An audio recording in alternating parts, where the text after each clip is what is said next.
Okay, I'd like to continue now with a further discussion of Plato's metaphysics and epistemology. I was talking about the topos noetos, or the intelligible world, the world of rational thought. This is the world where Plato believed that ideal forms existed, things existed in an ideal, perfect, unchanging shape or form. The sensory world around us, the world of stuff, Plato believed to be somewhat unreal, or at least illusory, because things in this world change. Therefore, if you look at something or you measure something right now, over time, that thing that you've measured will change. It will, things will wear away, or things will become bigger or smaller because of the natural order of things. And therefore, Plato believed that knowledge gained through sensory experience was, at best, opinion, at best, an approximation. So therefore, he believed that certain knowledge could only be gained through rational thought and contemplation. In the Republic, one of his dialogues, Plato uses the example of, or what he calls the allegory of the cave. Socrates is explaining this to someone. He said, imagine a cave in which certain prisoners are chained from birth. They can only look a certain direction. Their arms and legs can't move. They're facing a wall. Behind them, on a ledge, is a fire, a big bonfire. And between the prisoners and that bonfire, there's a walkway, and people pass forth, back and forth along this, with animals and plants and trees and so forth. But because the prisoners are facing away from it, all they can see is the wall, and all they see are the shadows which are projected by the fire shining on the things behind them. They see the shadows on the wall in front of them.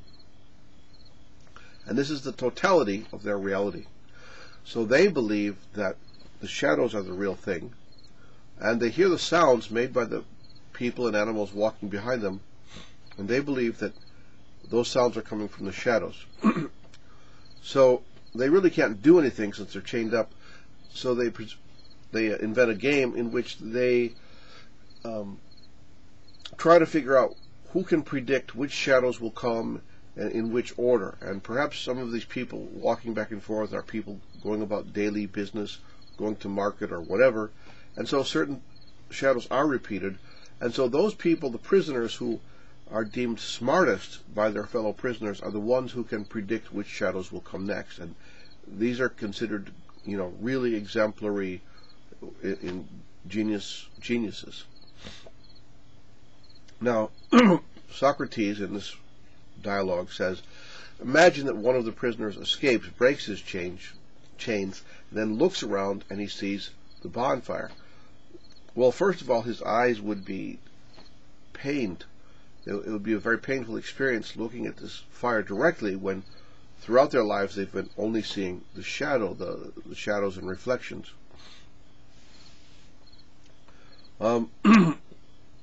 Furthermore, imagine that as the prisoner finds his way out of the cave, he begins to see brighter and brighter light, until finally he comes to the great outdoors, and there's the world illuminated by the sun. And at first the prisoner would be unable to even perceive this, because it would be so bright his eyes would be in great pain. But over time he would be able to begin to look at the shadows and reflections of people outside, the stars and the moon, and eventually he would be able to look at things in the daylight. And eventually he would be able to even look up and see the sun. And then he would realize that the sun was the source of all heat and light. It's what made the seasons.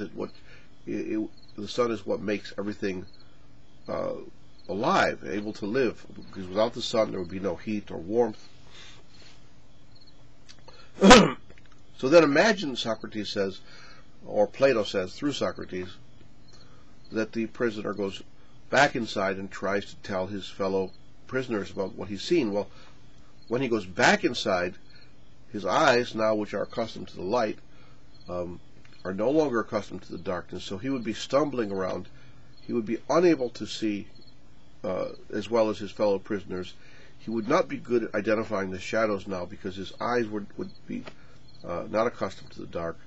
And so the prisoners would say, oh my gosh, whatever you have seen, we don't want to see it because obviously whatever's happened to you, you can't even see this reality here. By reality, they mean the shadows on the wall. And so the prisoner who's actually seen the light, so to speak, would be ridiculed and rejected by the prisoners who are there, and they would be unwilling to leave the confines of their prison to try to experience what he has seen and experienced. So the analogy here is the relationship between the physical world and the topos noitos, the world of the mind. Okay, so what Plato means here is that he's very explicit that the bonfire in the cave represents the sun, which in our world gives physical light and heat to us. So in the cave, the sun is represented by the bonfire, and there are people and things there, but we only see the shadowy reflections of these things. But if we were to walk beyond the physical world into the true world, topos noitos, we would then see the world of reality, where the true forms, in all their splendor, you would see the colors, the images of real things, and most of all, we would see the sun, which gives life to everything. Now, for Plato, in the topos noitos, there are many forms: goodness, truth, beauty, in addition to things like the ideal table, the ideal chair, tableness, chairness, whatever you want to talk about it. There would be these ideal forms, but ultimately there would be the sun, and what he means by the sun, the center of the topos noitos, is the form of the good, or ideal goodness. Plato felt that the good was the form from which all other things derived. For example, truth, beauty, goodness, wisdom, harmony, justice are all sort of things which have arisen from the good.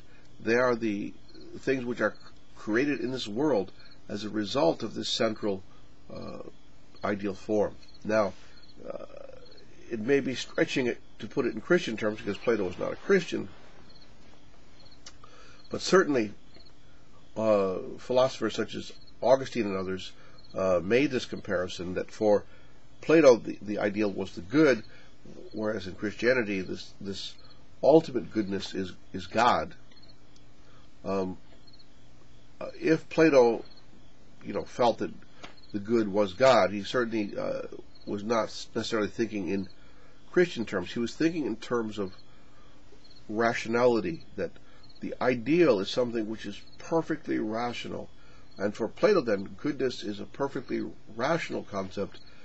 And how this relates to his epistemology is that when we look at things in this world, we recognize tables and chairs and dogs and carts and horses and so forth because they participate in the ideal form. And as I said earlier, we remember this form from our previous existence in the topos noitos.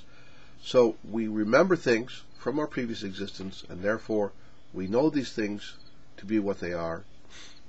But what this means is that we cannot, according to Plato, get a true grasp of things simply from observing the things around us physically, but to truly understand the nature of truth or beauty or goodness, or any concept, especially the more complex cerebral concepts, it requires contemplation and rational thought, contemplation, meditation on the forms in this topos noitos.